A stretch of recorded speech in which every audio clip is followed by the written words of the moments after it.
Welcome to Riverbend Talon on WBGZ. Brought to you by the Halpin Music Company. It's another edition of Riverbend Talon on the Big Z. I'm Dennis. And I am Pigpen. Yes, you are, once again. And we are brought to you by Halpin Music Company and Mr. Matt Van Voorhis of Macias Insurance. Good time to get insurance. There's a lot of rain coming. So, if you got a flooding basement or probably some hail going to come. So I'd definitely call Matt and get some hail insurance. Right. So if you just bought a brand new guitar from Halpin Music and you keep it in your basement, right? There you go. I would insure it through Matt for sure. Right. So that means since it's Thursday night that and it's raining. It is. That, the ships are abound, right? And the sea shanties are out doing their thing, right? They are shantying it up. Every time we meet someone who's actually been to it, they say what a good time it is. We can't make it there because we're always here. Yeah, I know. We're going to have to do that at some point. We're going to have to take a Thursday off. What else happens every Thursday night? Open mic night. Germania Voorhis. Voorhis. That is right. So a chance for you to get up and display your own talents, right? Yeah, a great chance if you're a songwriter and you've never taken your songs out, you kind of want to get an opinion. It's a great place to do it, an open mic night. Or if you just want to meet other musicians to jam with. Great place to hook up with musicians. Right, and DJ once again down at Boston Novus tonight, DJ Denice. Yep. Open mic down at Imperial Pub in Granite City tonight. Nice. And what do you got over there to round things out? Skylark Brothers at the Lake House in Buffalo Park in Maryville. Mm-hmm. Voodoo Queen Management presents Threat Point at the Foo Bar. Now, you know who that is? Yeah, let's tell me. Hooky. Now, wait a minute. Threat Point is not Hooky. Threat Point is one band. I mean, do you know who else is going to be there? Did I say, do you know who that is? Sorry. I don't know how to use my words properly. It came off like Hooky just became Threat Point. No. So I want to make sure. That's a touring act, Threat Point. Yes, thanks for the clarification. They have local ties. And Hooky is supporting them. Along with DEF CON, Warhead, and it looks like it's supposed to be Anxiety. I think it's Ecstasy. Like guitar. Looks like ecstasy. There it is. Ecstasy. Yeah. I've never heard it pronounced out loud, so right. I'm not sure. Ecstasy. And to wrap things up for Thursday night, our guest tonight on the show, Mr. Steve Scorfina, the full-length interview tonight. Gonna be a good one. Mm-hmm. Gonna be a good one. And he's going to join us to talk about his live video he's going to be recording at the Church Street Bar in St. Peter's, although I don't know if he actually talked specifically about doing that video in this interview because we recorded him prior to, but we're playing it so that we can tell you that. Right. So, I was going to say, I don't think we actually talk about the video. We talk about a lot about it. There was no room. Yeah, I was going to say. It's like 52 minutes. That's why we're kind of speeding things up right here because we started a couple minutes early just to try and fit it all in there. Well, it's a history of St. Louis rock from his perspective, pretty much, and he was there for a lot of it. So yeah. It's going to be an amazing story you're about to hear. So let's go into Friday night now so we can get to that. And the Mondin Band going to be at the Stagger again in Edwardsville. Flip the Frog at Doc Holliday's and Cottage Hills. And Everhart and Light at the Franchise in Wood River. Mila Duffy at Morrison's Irish Pub. And Binbo City Shuffle at Shea, Maryland's Friday night. All right. You want to take it from there? I'm looking for it. I've got Saturday stuff here. Okay, well, you got to go to Contagious at the Pump House. You take the first page that had Thursday on it, and then you go to the next page. Yeah, the next Friday, it's at the bottom when it printed off, so it's going to be confusing. It is a little confusing. So anyways, yeah, Pigpen's Contagious. Lost, folks. Contagious at the Pump House. Yeah, now we're caught up. There we go. Broseph at 9 p.m. at the Refinery Bar and Grill at 225 Edwardsville Road in Wood River. Dustin Coleman every Friday night at the High Flyers Grill in Bethalto, and every Friday night Matt Tall is at Bigelow's Bistro in Edwardsville, Illinois also. Yeah, and thanks for him joining us last week, and the Songwriters on the Round went really well. Seen some video from that, really cool. So cool that Jacoby's is doing their thing and it's working out. And they got more stuff coming. Right. You need a sponsor sometimes for a band. And this band has one called Fireball Cinnamon Whiskey. Fireball Cinnamon Whiskey presents Infringement at the Back Bar in Edwardsville. Nice. It's like sponsoring somebody to play at a place the size of Mike's 10-pin or something. Right. If I could get a sponsorship, I'd play wherever. Right. Hey, past guest, Amped Up at nice. Eddie's in Granite City.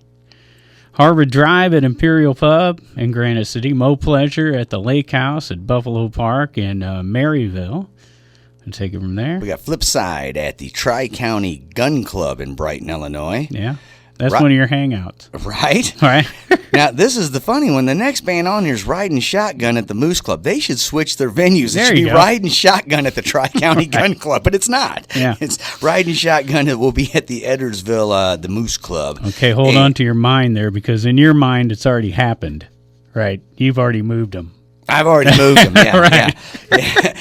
As far as I'm concerned, Riding Shotgun is playing at the Tri-County Gun Club. I don't care. Anybody who goes there is going to be disappointed, because Flipside will be. Well, they won't be disappointed, but it won't be Riding Shotgun. It'll be Flipside. Right.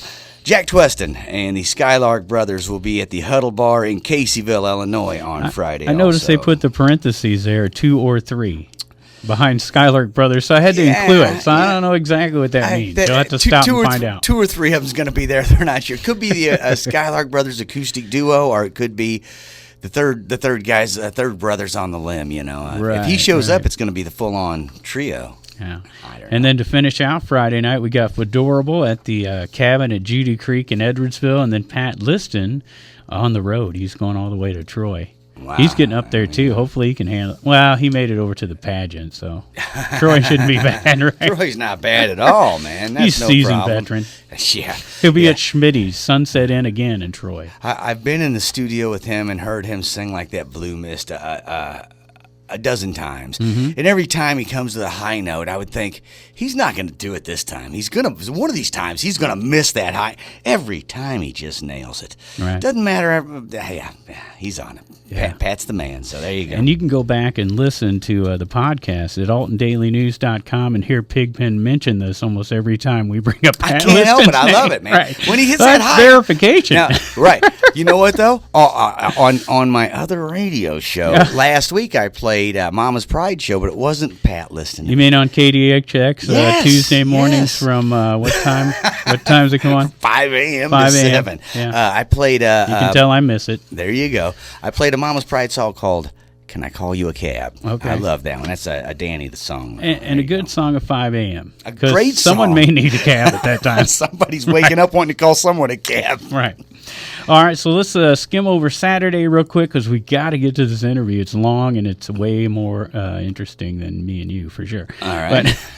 Way more interesting. So, yeah, real quick, I want to talk about the benefits Saturday at the franchise for a man named Jim Barry. It's a cancer benefit. The Vanity Vultures will be playing at the franchise. And then Red, White, and Floyd at the back room at Bottle and Barrel in Alton, and we're going to be talking to those guys later tonight, right? We're going to interview them later tonight, and that will be played back. I can tell you when it'll be played back, because they're going to play for Trinity River Festival, right? They are going to be And that's coming up in May. Yes, they will be. I want to say it's the end of May, 26th May and 9th and 27th. 10th. Is it 9th and 10th? May 9th and 10th. So they will be playing I was thinking of something else. Yeah, they will be playing on May 9th, and I believe on April 18th. Will be the playback date on that. Oh, okay. One, so look at you. Yeah. Okay, cool. I'm working on it. I'm trying to get organized. Once again, Trinity River Fest is 2 days, right? 2 days, April 9th and April 10th. Or no, May 9th. Sorry, May 9th and May 10th. And it's going to go. Butchered this one, but yeah, it's going to go Friday. Friday on May 9th. It starts at I think 5 or 6 o'clock and goes through the evening, and then Saturdays like last year, the all day. Event starting at like noon with multiple stages and gonna be a good time. Yeah, it was a great time last year and a full house. And I guess, are they still looking for vendors? They were. I don't know. I believe they might be right now. So trinitiesway.org. There you go there and find everything. There's links also for all this stuff at cottonmouth.org. We put it all there just to make it easy for you to go there, look at the list. And I've ran into several people. Matter of fact, I have a story for you particularly. All right. Okay, I took a journey up to Louisiana, Missouri last Saturday. Wasn't that the night you guys were playing? Friday night. Okay, Friday. Yeah. Okay, so it was before your gig. Okay, It was that Friday. Right. I get up there, and this guy I ran into randomly says, I'm going to Alton later tonight to see some bands play. And he's like, I don't even know what bands they are. He was one of those guys. Some friend just said we're going, and so I'm going. Nice. He's like, all I know is it's somewhere near Fast Eddie's, right? Which, by the way, we forget to mention every week that you can catch live music at Fast Eddie's every single night. There's a link to the calendar there at cottonmouth.org. But anyways, back to your show, right? So he's like, I don't know who it was, but it was a bunch of bands playing together at one time. So my brother happened to be there and had his phone, and he whipped out his phone and went to cottonmouth.org and scanned down, clicked on the link, Nice. showed the guy exactly where he was going and the bands, and really it had to be you guys because there was no group of bands playing that close to Fast Eddie's. We went through the whole list just to double check. But this is what we're trying to provide for people by just putting it all right there. That is beautiful. Totally you know free. What? And thanks so much for to Chris down there and to Justin Level who set that show up. It was a really fabulous time, man. Good show, good time, and lots of good people came out. Cool. So when we come back, we'll talk about where Hookie's playing Saturday, where Matt Tall's playing Saturday, the Skylark Brothers, where they're playing, a comedian of the Wild E, Pennsylvania Slim Duo, and more. We'll have all that coming up, including Pat Liston as well, where he's playing this Saturday, and we'll get into Sunday too, hopefully. But now we got to get rolling because we want to get into the Steve Scorfina interview coming up next here on Riverbend Talent, brought to you by Halpin Music Company and Mr. Matt Van Voorhis of Macias Insurance. And now more Riverbend Talent with Dennis Laird and Pig Pen. Dennis Laird with you, Big Ben alongside. I'm here. Mr. Steve Scorfina is in the studio with us. The legendary, yeah, absolutely. Welcome to the show, Steve. Well, I'm glad to be here, and it's like the older you get, it's easy to become legendary, I guess. Right. You know. Yeah, you've been picking the guitar for quite a few years, and we're gonna work our way back. You grew up in Ferguson. We'll go all the way back, and I guess it was about either 1963. I think it was 1963. I seen Elvis Presley on the Ed Sullivan Show, and I go, Dad, you got to get me one of those guitars. So obviously he was he influenced a lot of people. A lot of people watched that show, and a lot of guitars were sold the very next day. Oh, I bet. I can only imagine. But I had the fortune of growing up on the same block as Michael McDonald. Oh, wow. And he lived about 5 houses up from me.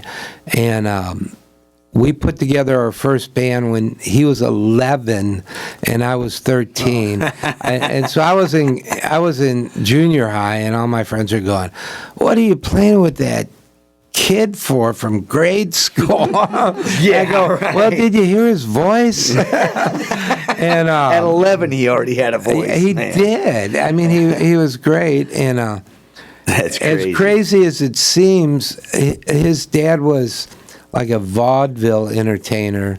He was like an Irish tenor, and me and Mike would back up his dad and do all these shows. Like we played for Mayor Cervantes for these big shows, and they were vaudeville shows. Right. Their dancers would come out, comedians would come out. Then we were going to let the boys play some, and that was before the Beatles. We did like Kingsmen songs and stuff like that. And that was Mike and the Majestics, right? Yeah, it was Mike. And then we became the Majestics. We took his name off the card. Okay. You had to have cards back then. But yeah. And you guys hadn't even reached puberty yet. No, we hadn't. Well, here's an interesting story. His neighbor was a student at Washington U, and it asked us if we'd play a frat party. So we got in with all the frat houses at Wash U, and and you're just kids. And we were just either my dad or Mike's dad would take us in a station wagon to drop us off. And this one night, we're playing this frat party, and Mike's dad had dropped us off. He comes to pick us up at like 1 in the morning, and there's all these girls dancing in their underwear on the tables, and everybody's drinking, and we got grounded. We couldn't play any frat party. We couldn't play for like 6 months. You guys are grounded. No more playing at those. Did they banish you to the carriage house out back? You well, can play in the carriage house, but you're not leaving. Yeah, actually, right in the middle of that, my parents moved from a neighborhood called Forestwood in Ferguson to a different neighborhood, and that was where the carriage house was, off of Elizabeth. Oh, that okay. But it was a great way to grow up, and to be honest, oh yeah, Mike. I seen Mike after he kind of made it big with the Doobie Brothers and stuff, and there was an article in Rolling Stone magazine, and Mike talks about those days, and the guy that wrote the movie Animal House actually would come and hear us play. And the guy, remember the toga parties and all the craziness. Toga. Yeah, exactly. That's what it was like. So by the time I was like 16, I had played hundreds of gigs. I was a seasoned veteran. You know what I mean? Wow. And now I'm now you got your license. Yeah, I got my ARP card and everything else now, man. I would imagine Mike basically signed a recording contract right out of high school by the time. It looked like. Well, actually, here's a weird story. I guess Mike will be okay with me telling it. Our band broke up because Mike's mom and dad had gone through a divorce, and financially they were having a hard time, and Mike got an offer to join a band called Jerry J and the Sheridans. They were a soul band, and they played a whole lot, and I don't know what, he could make like $350-$400 a week if he sang for him. And so I remember Mike's mom coming and calling a band meeting, and she goes, Mike's not going to be able to play with you guys anymore because we need him to make money for the family. And we're all crying and stuff. You can't break up the band and stuff. And she goes, but it's all right because someday Mike's going to be like Elvis and he'll come back and play with you. And interesting enough, last year I recorded a track with Mike and Johnny Johnson and David Sanborn, a version of Johnny Be Good. It's on YouTube. And it's a spectacular track, and couldn't get any backing with the commercial radio stations or anything, but I'm still real proud of it. Heck yeah, man. So I got to play, and I also played. I did get to record an album with Elvis's band. In 1971, I recorded a record with James Burton, Ronnie Tutt, and Jerry Sheff. Wow. And that was, and Mike, it was me, Mike, James Burton, Ronnie Tutt, and Jerry Sheff, which was Elvis's band. And here's a neat story. James, who was Elvis's band leader, comes to me and he goes, man, I really like your guitar playing. And he goes, Elvis has his army buddy, and every night he comes in, he's drunk and high, he screws up, and I want to fire him. Would you be interested in playing in Elvis's band? I said, are you kidding me? Tell me where to show up.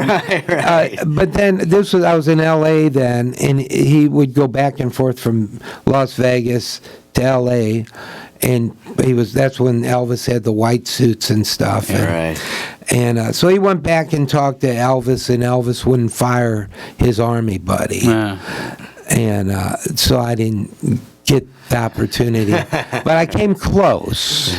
This close to jamming with Elvis. Yeah. How surreal though! Like mid '60s, you're watching him on TV, and then early '70s, you're talk jamming about, with him. How amazing is that? Yeah. I've had a lot of really blessed things happen in my life. And that happened after the REO thing too, right? Because that was 69, 70, right? Yeah. Now tell us about late 71. Hold on. That record, if you want to look it up, it's called One More Hallelujah. It's by a guy named John Hurley, that he wrote the song "Son of a Preacher Man." Right. By Dusty Springfield. Irving Azoff, who contacted you to get it. We kind of skipped one thing I want to touch on real quick. Okay. Because to keep it in chronological order a little bit. All right, that's possible. Before REO, you were playing, and after the Majestics, you were playing with the Good Feeling. Yeah, that's okay. So the Good Feeling. Let's talk about that. when Mike left the group to play in the Sheridans, it was like, oh, what do we do? Mike's not here anymore. So we found a really good singer, Steve Burns, and a keyboard player named John Wycamp, and formed a band called The Good Feeling. And we became the big English invasion band in St. Louis. And there was a couple of nightclubs. There wasn't like all these bars and stuff that had music, but there was a couple of teen clubs, the Rainy Days and the Castaways. Yeah. And there was 3 bands that played all the teen clubs and the CYCs. It was the Good Feeling, the Aardvarks, and the Acid Set. And so anyway, I got this idea a few months ago of getting in touch with those guys, because all of us recorded some things back then, and putting out a CD called St. Louis Music from the Summer of Love, 1967. That'd be cool. So everybody got excited about it, and then I talked to Mike, and he got excited about it. At that point, he had left the Sheridans and was playing in a band called the Del Reys, which is from this side of the river. Okay. And he recorded some things with Nick Charles, who was a DJ back in the old days. And so anyway, this CD that's going to come out is going to... I wrote this song called I Got a Real Good Feeling, and it's about my old band, The Good Feeling. Yeah. I mean, what a way to grow up. Yeah. You know, playing teen clubs. Yeah. Well, and while you were playing those teen clubs, you're still pretty young. You're playing there, and you're playing with people like Muddy Waters. Oh, yeah, at the Castaways.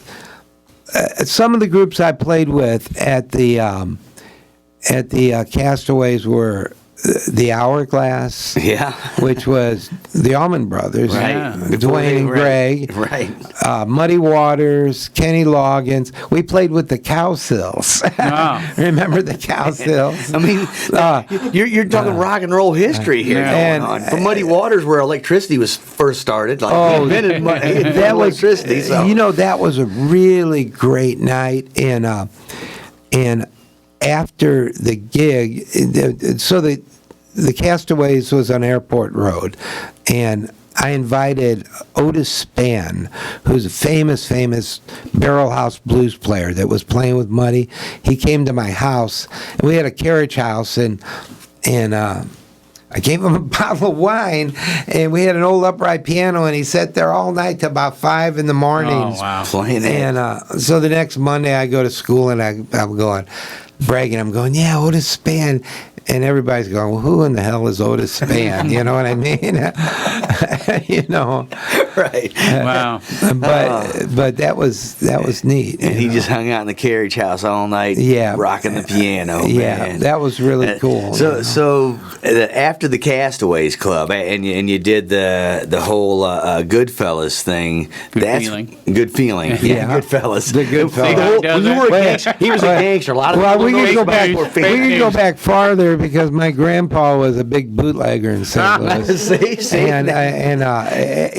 If John Albel put a book out on St. Louis gangsters and stuff, and 4 of the guys on the cover were in my dad's wedding. Now that's funny right there. That's good stuff. No, it's true. I know. That's what I mean. You can't make that up. No. That's good. No, you can't make it up. And about a year before my dad passed away, and he passed away about a year ago, he calls me up and goes, "Stephen, come over here. I got something to give you." And so, okay, his name's Vito, so yes, you do what he says, you know. Right. And so I go to his house, and he goes, "Well, you know, your grandpa was a bootlegger, and he knew Al Capone and all this stuff." And he goes, "Those old Italian guys didn't believe in banks. They would take all their whiskey money and they'd put them in diamonds, and they'd save the diamonds in a safe in the house. And when my dad died, my older brother got away with like 90% of the diamonds. Oh, wow. And I don't want that to happen when I pass away." So he goes, "So I had this ring made, and this is the ring right here." Oh, wow. So it's these beautiful. diamonds are actually diamonds from my grandpa, who was a bootlegger. Oh, wow. Bootlegging So diamonds. I always wear this when I play or do something related to music. Oh, wow. It's like a superstitious thing. Yeah. And then my mom was from New Orleans, and I always wear. I have a bunch of her Mardi Gras. Oh, okay. beads. I wore these so much. Look at the They're color worn is. down. They're just black because they once were like purple. Right. You know. The color's worn. First time I was in Mardi Gras, and they're like, "Show yourself." And I'm like, "Woo! Oh, I get free jewelry." So I'm like, "Well, what will I get if I drop trow?" And the rules in that city are very confusing. 'Cause They I are ended up in jail that confusing. night. Yeah, just, that didn't happen. Fake news. Fake news. Yeah. Well, a lot of people wind up in jail. Especially in New Orleans, let me tell you. But, so the Castaways, and then is that when Irving comes into the scene? Well, actually, when the band, The Good Feeling, broke up. Well, actually, let me go back. And there was a disc jockey in St. Louis. I think he just passed away, named Gabriel. Yeah, and he did he pass had away. he had a show that went from 12 at midnight till 6 in the morning, where he played nothing but blues on KATZ, which was a black station. And I'd sit up all night and listen to the blues, and became friends with him. And that's kind of how I got my education in playing blues and stuff. He introduced me to Albert King and a bunch of people. And Yeah. He did a long stint on KDHX. Yep. That's where he was at when he passed on. Was yeah, was a fellow KDHX. So he was a huge influence on me getting an education about the blues and stuff. So anyway, we were like an English pop invasion band, and I decided I was going to be a blues guitar player. and I remember I was sitting at the kitchen table with the guys in the band, and they're like, we're having this big argument. "No, we got to play pop music." I'm going, "Nope, I want to play the blues. That's it." All of a sudden, I get cold cocked. The keyboard player smacked me right in the side of the head, and we're rolling around in the kitchen. And that was how the band The Good Feeling broke up. And It's a great story. so I was kind of floating for a few minutes, and I actually played with a group that was out here called Aero Memphis. I played with them for about a week, and I got a call from Irving Azoff from Champaign, and he said, "I got a band up here, and they need a lead guitar player, and we'd like for you to come audition." And that's back when we had phone lines, and it was a real bad phone line. And I thought he said the Illinois Speed Press. So I'm like, "Oh, great, the Illinois Speed Press. Yeah, I'd like to go up there." And so I got up to Champaign, and I seen on the drumhead REO Speedwagon. I go, "Well, I thought this was the Illinois Speed Press. What is this?" Well, and oh no, you must have understood. So I was real disappointed, but I still joined the band. So it was a mistake. And they're still going now. Yeah. I seen them. I actually played with Danny Liston at the Peabody. Well, it was probably about a year ago, and we opened up for REO. Nice. And I was just amazed that this band that I started 50 years ago was still rolling, and they were like, man, they were all buff and running across the stage, and it's like 50 years later. That's a long time. Yeah. And they're still rolling great, you know, so. Now, that band had Neil Dougherty, the keyboard player, and Alan, the drummer. Yeah, Alan Gratzer, And Terry- Greg Philbin, Terry was and the singer. Terry was the singer. Yeah. And, And you weren't the first guitar player. no, there was another guy named Bill Fiorio. Yeah. And I replaced him for some reason. And But they hadn't started writing original music or anything at that no, they were a local copy band. Yeah. And when I joined the group, I had just gotten out of being drafted. Oh, okay. And I was all about stopping the war in Vietnam. And we were real heavy, and we did a whole lot of real heavy things. Yeah. And I told those guys, I said, the one thing I want to do is do things to stop the war in Vietnam. And we were more like the MC5 than what they turned out to be, a pop band. And we played a bunch of Stop the War moratoriums. We played one in Chicago where there was like 60,000 people. And we were on the Huntley Brinkley News Report. And it started the night with this political rock band, REO Speedwagon, played across from Mayor Daley's office today and gave the mayor a headache. And I'd love to get that footage, and I've been trying to. It's got to be archived somewhere. Someone's going to put it on YouTube soon. You know, I've been looking hard. I've called a lot of people and had some people researching it. That was the summer '69 and into '70 there. So I mean, that's a real volatile time in this country. Oh yeah, we played on the Quadrangle at the U of I in Champaign, and there was riots, and they went out onto the street, and they put a curfew on the town and stuff. And then in rock and roll, you got Brian Jones passing away, Hendrix passing away, a lot of things happened. Joplin. I was actually. Pigpen. I remember. That was '73. Pigpen. 73. Yeah. He went a few years later. I remember the day Hendrix died and stuff. I was in REO. Yeah. And I remember exactly where I was and hearing it and going, "Oh my God!"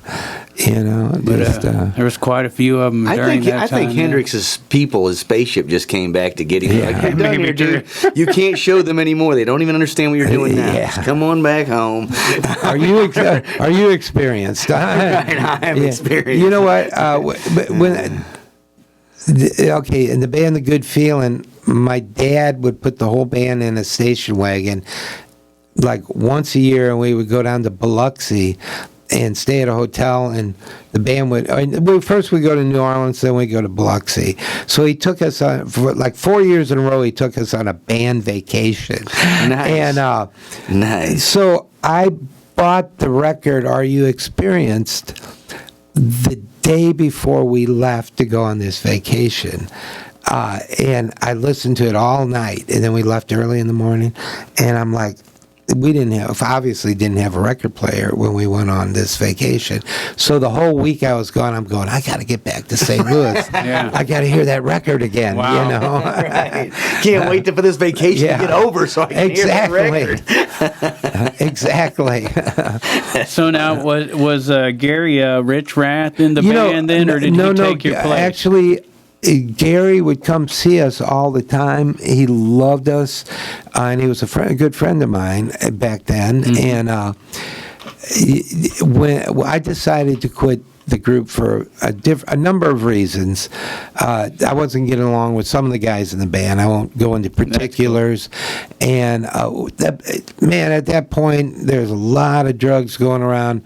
We were playing 7 nights a week, 5, 6, 7 nights a week, and it wasn't right for me to stay in the band. I actually recorded the demos that got them the record, and so I went to Irving and I said, I'm leaving the group. I just can't take the bickering among the people and And he goes, "Oh, I got a record deal for you guys. You can't leave now. I've been working for years on getting this record deal." So I called up Gary and said, "Man, I'm leaving the group." He was in a band called Feather Train, and they had just, with Bruce Hall, and they had just broken up. And so I let him know I was leaving the group, so he was right there when I left. Step in. And that turned out to be his Oh yeah. lifetime achievement, basically, and so that's, everybody goes, "Why'd you leave that band? You could be rich and famous right now." And, it just wasn't right for me. I'm like the Pete Best of REO. Could have ended up with Joplin and Hendrix and. Well, I would have. I would have, because I was real susceptible to doing too much of everything. Too much, too crazy. And consequently, I have raised two beautiful kids. And people aren't stopping to think maybe that even Irving Azoff hadn't made it yet. I mean, he was still scraping and trying to do it just like you guys. Irving's amazing. He's got a photogenic memory. I seen him like 30 years after I was in REO, and we're talking, and he knew my phone number from 1969. We used to all remember Jackson codes, something. I don't even remember. Right, but he did. But he remembered every phone number, every detail about every little thing. There's a reason why he made it. Became the king of Hollywood. But for you at that time, REO wasn't right. So back to the Carriage House. Yeah. Why not, man? Right. Yeah. You got your own club. Right. You got your. Well, I mean, Actually, REO practiced in the Carriage House a few times. Yeah. And I practiced with Mike McDonald there a bunch. He'd come up. He wrote this one song my parents were on vacation, and he stayed that week with me. My parents had this big Victorian house, and he wrote a song called "Dear Me." If you ever look it up, it's on YouTube and stuff. It's on one of his early recordings. And anyway, when my dad died, I gave my son the piano that I had. It's an old Wurlitzer Spinet. And got it all tuned up for him. And I was thinking, I was like, wow, Mike McDonald wrote a song on it, and we got on YouTube. And he goes, "Oh, God, you're kidding. He wrote that song on this piano." That's cool. Stuff, There's some rock and roll history going down in that Carriage House. Oh, yeah, there was. And I hear your sister threw legendary parties there. Oh, my God. I got blamed for them all. But really, I had nothing to do with them. The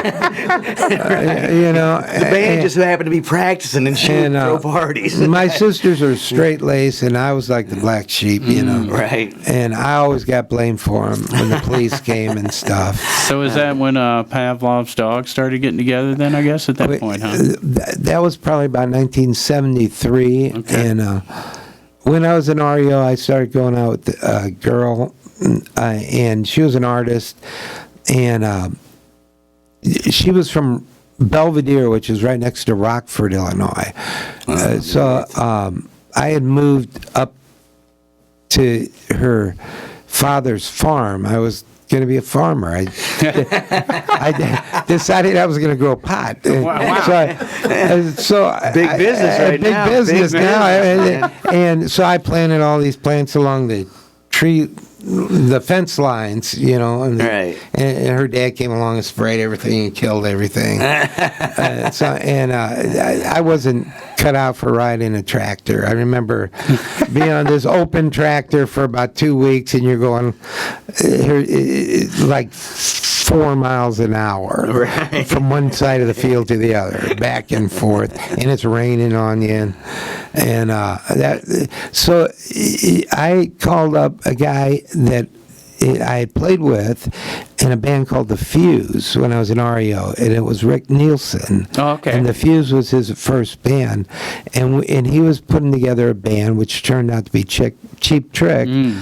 And he talked to me. He really liked me, but he wanted me to play bass guitar. Huh. And I'm like, no, man, I'm a guitar player. So we never got. We talked for hours, but we never did get it together. So if I would have played bass, I could have been in Cheap Trick, but it didn't happen. I've had a bunch of close encounters with different things that were pretty famous. Well, Cheap Trick ended up signing with Irving Azoff and moving on with him. Yeah, I didn't know that. But everybody signed with Irving. Yeah, at some point, it's like. But we're talking about Pavlov's dog getting together. Tell us about that. So I was living on this farm and pretty disillusioned. I hadn't played music for about 4 or 5 months and didn't really like being a farmer. And I mean, how could you? You were just about in Elvis's band, and now you're sitting on a tractor. It's like, what's this? Yeah. And so I got a call from Mike Safron, and he says, I'm putting together this original band in St. Louis called Pavlov's Dog. And we got a house gig at the Chase Park Plaza. And there was a nightclub called The Basement in the Chase Park Plaza. And so I said, okay, I'm on my way. I'll get back home. And because I really wanted to be home in St. Louis anyway. And I just told this story last week. I joined Pavlov's Dog, and they wanted me because they wanted to play original music, and I always wanted to push original music. And we do our first week at the Chase Park Plaza, and I'm supposed to get paid $300. Well, I didn't realize it, but I was buying all these girls drinks and stuff. So it comes time for me to get paid, and our manager at the time goes, "Well, you owe the band $275." I got in a fist fight with him. I go, "What do you mean? I got to get my pay?" And he goes, "Well, you already drank it up." And I go, "I didn't even drink. I was just trying to impress the girls." That's like a Blues Brothers story. It's a Blues Brothers. We like to write the check on the dash of the car while it's running. Yeah, exactly. So always drank an awful lot of beer tonight. Yeah. And little did I know that the career of Pavlov's Dog was going to go that way. Yeah. We had a real crooked manager who stole every penny. We never seen any money. Everybody thought we were high rollers. We were going from city to city, selling out 10,000 seat auditoriums, and we were on a per diem of $150 a week, which really wasn't hardly enough to eat, Yeah. So, and then at the end, when you're supposed to get the payoff, and there was a record contract that was worth quite a bit of money in there too. Yeah, we were signed to the biggest deal in the history of rock and roll. Yeah. Oh wow, and $650,000 or something. $650,000, and then in the middle of a record deal, Jay Lasker was originally with ABC Records, and in the middle of a record deal, Jay Lasker left the company, and the record company really didn't like us. So then CBS bought us out for an additional $650,000. Almighty! And so our record came out on 2 labels at once. Oh wow! On the same day, because they had already pressed up ABC copies. Was that Pampered Menial? Pampered Menial. And and that was, I think that was the only time in history that something like that happened. Wow. And meanwhile, all the money just vanishes, though. Yeah, well, the deal was once Ron Powell, who was our manager, got his hands on the money, he was using it for all kinds of illegal things. He wound up in jail. He was bringing drugs in from South America, buying race horses, promoting concerts for other big groups like Journey and Jefferson Starship with the money that was supposed to be going to the band. Right. And so it was a mess, I mean, we had our moment when the band, before we got a record deal, the band was spectacular. But as soon as we got a record deal, the lawyer that drew up the contracts got $120,000. The 2 producers, Murray Krugman and Sandy Pearlman, both got $80,000. We never seen a penny. Right. We were on the road to work. Yeah, and we were recording at CBS Studios, which was an in-house thing, and they were paying $375 an hour, and we recorded for like a month straight, 12 and 16-hour days, and they were making money hand over fist from us. Right. But it was a dirty business. Still is. It still is. Still is. Well, I don't even know how the business works anymore. I always assumed growing up that the story of Robert Johnson was truly told that he didn't sign the soul to the devil. He signed a record contract. Yeah, that makes sense. It's just that makes sense. That's the way I always saw that story, and that was the end of the end of it. But So a big hit though with Julia. Now was that a song that you guys wrote, or was that something? Let me tell you about that song. I hate that song, and I'll tell you why. Okay.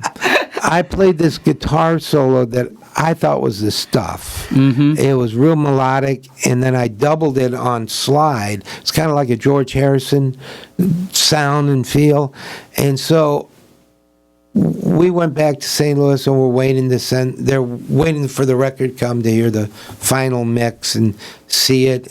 Finally comes, and my guitar solo's gone. Yeah. Then there's a flute on it. Yeah. The producers decided they'd rather have a flute than a guitar. That's where I was kind of going with this, because something tells me that's not the same album that you guys originally wrote. It was like, you got to be kidding me.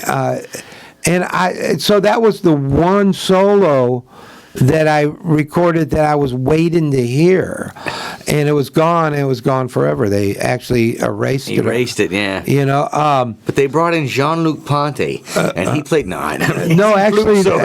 Here's another story. They brought in Hubert Loss, who's like the most famous flute jazz player in the world. Wow. And so they have the tape going, and they're running it over and over and over again, and he's practicing, and one of the producer goes, "Thank you, that's a take," and he's like, "Well, I didn't even play it. They were just," and he threw his flute down, and he goes, "If you put my name on that record, I'll sue you." Oh, wow.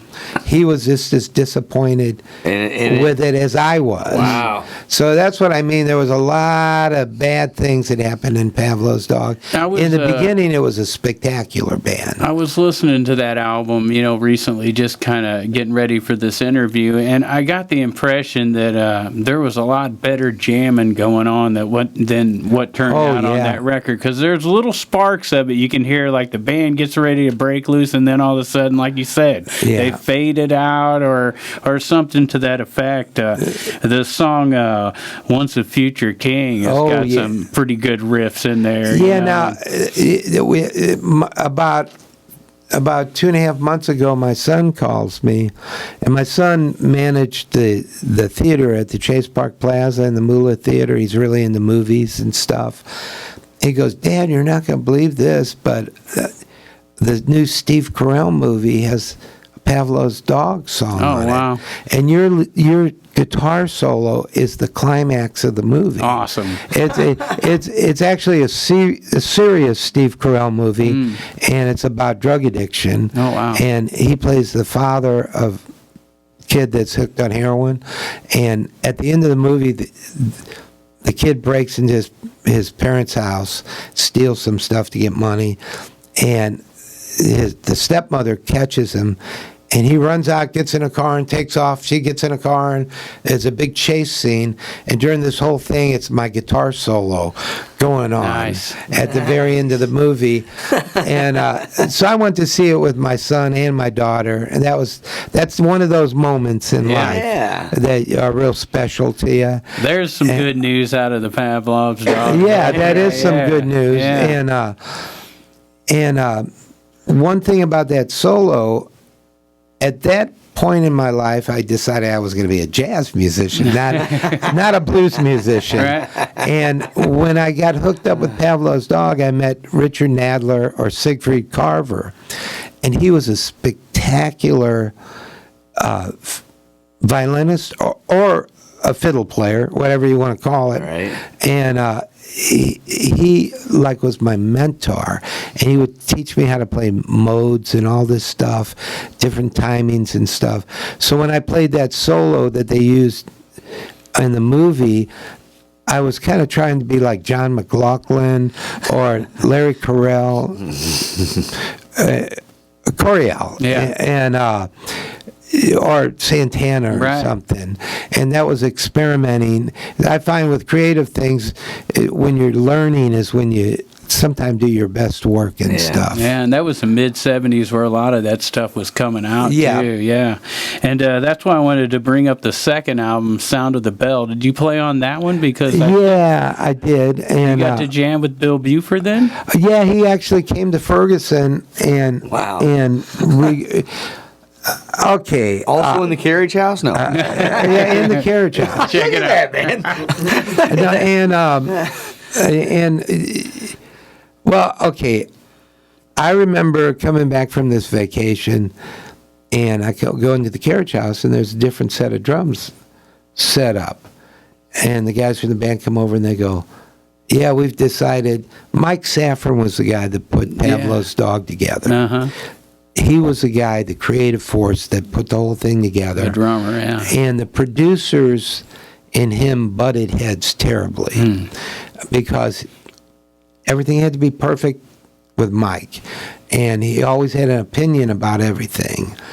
And so anyway, when it came time for us to do the second record, the producers refused to work with Mike. And so I was told by Ron Powell, our manager, and a few other people in the band, we had to let Mike go because the producers won't work with him for the second record.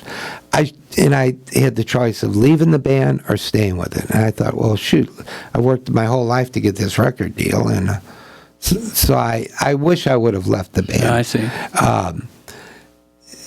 At that point. So once again, we hired Bill Bruford. He got $20,000. He came to St. Louis, rehearsed with us for 1 week. Then we flew to New York, and we rehearsed in a SIR, a rehearsing studio up there in New York for a few days. Went in and recorded the album. Wow. And so he got $20,000. I never seen any kind of money like that from Pavlov's Dog. Yeah. But he was with us for like a week. Yeah. And he was great. Don't get me wrong, but he was a technician. And so we recorded the tracks, and he flies back to London, gets paid, flies back, and then we're recording the rest of the record, overdubbing everything. And all of a sudden we hear this noise on the tape. Back then it was 24-track tape, big thick wide, tapes. And we realized that the tape is degenerating and that we might lose these drum tracks. $20,000 worth of drums. And so at that point, they had to bring in another 24-track machine, put them together, and transfer the drums from one machine to another, which took about 2 weeks, because each single track had to be, like EQ'd. The snare has to be done. And the bass, so we're sitting in a hotel in New York, the Collingwood, and man, I'm hating it. I hated the producers. I hated what they were doing to the band. The band was nothing like it was created to be. And Mike's not there with us anymore. And I was rooming with a guy named Rick Stockton, the bass player. I go, Rick, man, let's go down to the pawn shop and get a gun. Let's go destroy these tapes. And he's going, man, you can't do that. You can't. I wish I would have done that because I really don't like the second record. Right. Yeah. Although I have one song on it. Oh, they butchered it way more on the second one. Almost every guitar song. Yeah, and it's all ballads and. Really, there was an edge to Pavlov's Dog of Once and Future Kings, Song Dance, and Natchez Trace. There was real rock and roll. Yeah. And you didn't have that on the second record. Yeah, I totally picked up on that. And so that's little stories about this. At the Sound of the Bell, it was like another nightmare experience. And So let's talk about now. What do you got going on these days? Oh man, I got too much going on. Yeah, you do. I have a band that's called Chrome and Steel. Mm-hmm. It's with Mike Safron, the drummer from Pavlov's Dog. Nice. And Greg Hulub, who I've been playing with for about 10 years. And there's something about Greg. Me and him have a chemistry. Whenever we get together, we write a song. Nice. And I always go, oh my God, listen to this. That's something that's real rare. Yeah, you can spend your whole life looking for a partner that you have chemistry with. So it's a 3-piece power trio, and it's really working. I would say the last 4 gigs, I'm like 69. Mm-hmm. And the last 4 gigs that I've played have been the best gigs of my life. Nice. And Wow, so nice. I always tell people, don't give up. Keep believing in yourself and stuff. Doing a lot more steel playing. Yeah, well, yeah. I about 10 years ago, I buy and sell antiques too Yeah. with my girlfriend here, Kathleen. We've What's the been name together. of your place? Well, we actually do antique shows, Okay. and we're called Zaffer Antiques. Okay. Zap. And we, for years, we traveled and did these high-end antique shows. But I was at this antique show in Columbus, Ohio, and I had a couple of old arch-top guitars. They were Harmony. One was a Harmony Rocket, and this old guy comes up and goes, "Man, I really like those '50s guitars, but I haven't got any money. But I got an old steel guitar in my closet at home." And I go, "Man, I love steel guitars." So he comes back. He goes home and gets it and comes back. And I could see that was a Rickenbacker case. Oh, And man. it turned out to be a 1934 Rickenbacker fry pan, which is the very first electric guitar. Oh, wow. And so anyway, I told him, I said, "Man, I'll do this trade, but really your guitar's worth a lot more than that." So I said, I'll give you $1,000 more. But I hadn't made $1,000. So I had a day to make $1,000. And I was like selling everything real cheap and stuff. And so I finally got it together and got the guitar from him. Nice. And that kind of changed my life because it opened up a whole new world. Yeah. Once again, that creative thing, when you learn a new instrument, a new tuning, and interesting enough about a friend of mine called me, and he was good friends with Scotty DeWitt, who was a real famous steel guitar player. Okay. He had the Steel Guitar Hall of Fame. He was best friends with Jerry Bird and all the big steel guitar players. And he passed away about 2 years ago. This friend of mine was good friends with his family, and his family needed money. They sold him Scotty's guitars.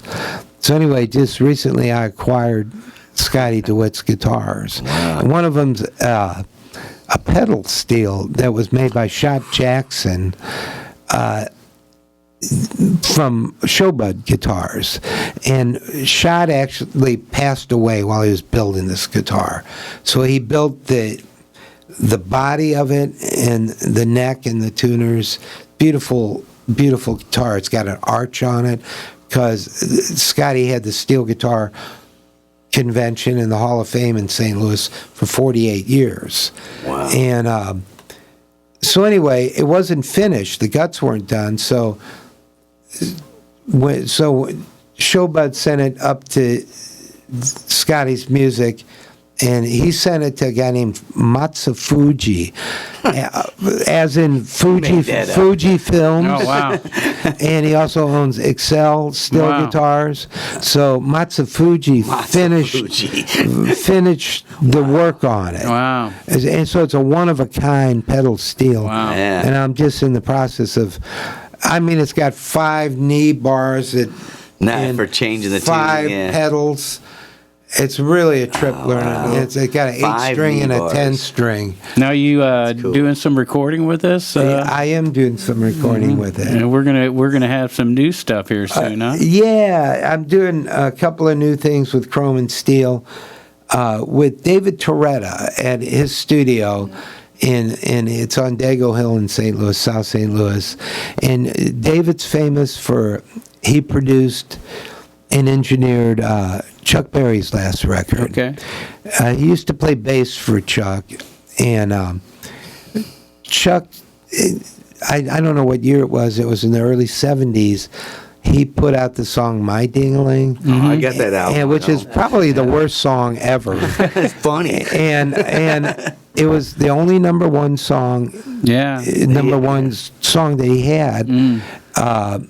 But after that, he stopped putting out records, and so David has been recording him since then. And so he has a whole catalog of Chuck Berry music, and. Cool. So that's where I record, and next week I'm going to start working on a Chrome and Steel CD. Nice. And cool. So we got that to look forward to now. You can find you on Facebook, right? Yeah, you can find me on Facebook and Reverb Nation. Reverb Nation, and then I actually recorded a record about 6 months ago, or a CD, or whatever you want to call it, with Chuck Berry's band, Keith Robinson, Bob Lohr, and a whole lot of other musicians. But it's music. It started out to be me and Soup Grande from the Ozark Mountain Daredevils, like 10 songs that we wrote, and then we added songs that David Toretta wrote. So it's a project. It's basically going to be called the Ambassadors, and it's David Toretta, Soup Grande, and myself. Oh wow! Nice. And it's way over the top. Yeah. And one of my favorite songs on it is a song that Toretta wrote. And this one night he's recording Chuck Berry in his studio, and Chuck puts his wallet down on the console and pulls his paper out, and he goes, "Look, I want to show you this. I've had it in my wallet for 60 years." He had Albert Einstein's autograph. Oh, wow. Is that bizarre? That is crazy. And so anyway, David wrote this incredible song called Einstein's Autograph. Wow. And one of the choruses is, "I finally got the very last laugh, a Cadillac full of cash, got Nat King Cole on God's stereo and Einstein's autograph." It's really... What more do you need? And so I'm really excited about it. And the reason that's not out yet is because we couldn't decide upon a name for the band. Yeah. So like here we are, we got this great recording, and we're arguing about what we're going to call ourselves for like 2 months. Nice. Yeah. You know? Right. So that's coming out soon. Yeah.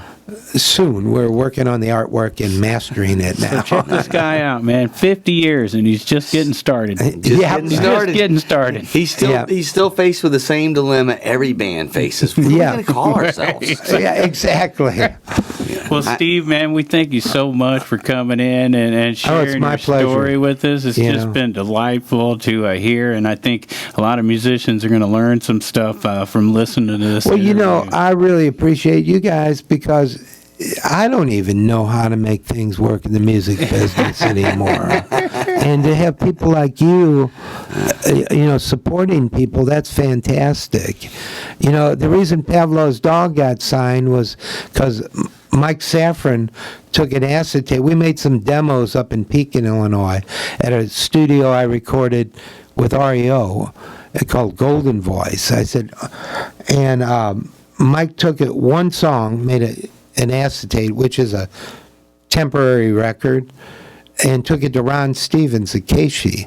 Yeah. And Casey and Ron put it on the air, and the people called in and went crazy over it. And that's what got the record companies interested in us. If it wasn't for that help from a DJ, nothing would have ever happened.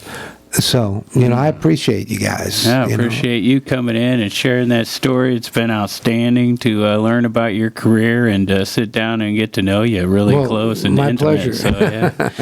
Hey, man, we're way out of time. We are. Man, Okay, I'm sorry. It was hard to stop. I know. Well, you know what? I always talk too much. No. No. You got good stories, so it's hard for us to put the brakes on it when you're telling us all these great stories. Yeah. But, hey, thanks again so much for coming in, and we'll keep keep people updated about the ambassadors and this St. Louis music from the Summer of Love. Oh yeah, and then I got and another all one that's coming out called Steel Bar Blues, which is an all slide guitar. We're just going to have Steve come back. Yeah, I'd love to. We'll Anytime definitely you have want me, come back. Cool. I'll be happy to be here. All right. Well, that's Steve Scorfina, people, and get out there, everybody, and support local music and art. And now more. Riverbend Talent. With Dennis Laird and Pigpen on 94.3 FM, The Big Z. How about that roller coaster rock and roll history, right? Amazing That's stories. Amazing, I mean, yeah. and just full of them. So, hey, we're over time, though. Yeah, man. we What are we are. going to So do let's wrap up real quick by going down what's going on Saturday. I mentioned before we talked to Steve there, the benefit for Jim Barry, the cancer patient, live music from Vanity Vultures. That's at the franchise on Saturday. They normally do bands on Friday, but this is a special thing. And then our guests that we're going to be interviewing here in just a bit, playing down at the back room at the Bottle and Barrel in Alton, Red, White, and Floyd. Yeah, Pink Floyd tribute, yeah. Right, yeah. Looking forward to talking to them in just a bit, and check them out this Saturday. They're going to be playing Trinity River Fest, as we mentioned. Hooky at Shea Maryland's in Alton on Saturday. Featuring Aaron McCoy on drums. Hooky, right? Yeah, Hooky with Aaron McCoy sitting back in with him this weekend. Okay. Matt Tall, the Old Bakery Brewery. Skylark Brothers going to be at the Pump House at 5, then Walk On at 9 at the Pump House. Vintage Vibe at Eddie's Bar and Grill in Granite City. Mastermind at the Back Bar in Edwardsville. And Worth the Fight with Joshua James at the Imperial Pub in Granite City. There you go. We got the comedian Greg Warren up at the Wild E Theater on Saturday night. Pennsylvania Slim Duo at the Grafton Winery. Throw the Horns at Red Deuce in Germantown, Illinois.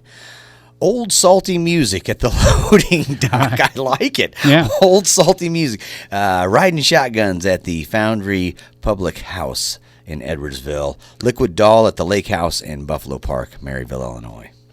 Isaiah Christian, Bakers and Hale in Godfrey, and that's Nathan Walden turning 40. I just want to mention that so we can make him blush.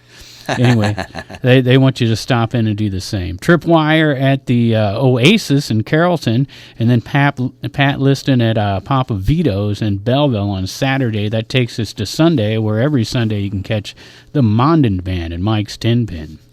The Vault will be at the Back Bar in Edwardsville. Every Sunday, Kurt Copeland has his Sunday Fun Day open mic night at Proof in Jerseyville. 3 o'clock. Yeah. Right. Yeah. I Was John Duo at Grafton Winery, Robert Perry Band at the Loading Dock. Hill Williams going to be at Crehan's Irish Pub in Belleville. The return of Broadway and Chocolate at 2 p.m. at the Alton Little Theater with pianist Matt Conway and a dozen great voices from the Riverbend, which is interesting because all them bands we just mentioned, I wonder if any of those. It didn't list it, though. I don't know. So, anyways, and you want to wrap it up with your buddy who makes those high voices? Who's the last one? Pat Liston at the Boathouse in St. Charles, Missouri. All right, we're way late, man. But thanks, everybody, for tuning in. And, make sure you stop and thank our sponsor, Halpin Music Company, and Mr. Matt Van Voorhis of Macias Insurance, who we're talking to next week, Big Pen. Next week, we got Mr. Bud Summers coming in. Oh, yeah. He's got a brand new album release at Jacoby's Art Center, so we'll talk to Bud about that. In the meantime, you guys get out there, do your thing, like, comment, that breaks some bubbles so these bands can be seen, and, you might not be able to get out. So that's a way you can help, but the best way? Get out and support local music and art. We'll talk to you next week.